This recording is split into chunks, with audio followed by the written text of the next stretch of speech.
ముందుగా చూద్దాం.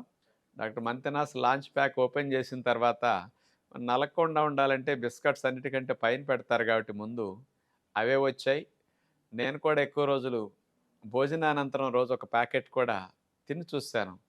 3 రకాలుగా బిస్కట్స్‌ని మీకు అందించడం జరిగింది. మల్టీ మిల్లెట్ ఒకటి, జొన్నలతో చేసిన బిస్కట్ ఒకటి, సజ్జ బిస్కట్ ఒకటి. ఇట్లా 3 రకాలుగా మరి బిస్కట్స్‌ని రిలీజ్ చేయడం జరిగింది. మరి వీటి ప్రత్యేకత ఏంటో మీరు వింటే వెంటనే కొనేసుకోవాలనిపిస్తుంది. ఎందుకో తెలుసా? బయట బిస్కట్స్ అన్నీ కూడా గోధుమ పిండితో చేస్తారు.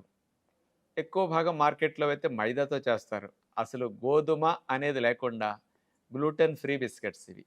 మరి బిస్కట్స్ అంటే బటర్ ఏస్తారు కదా! Butter zero.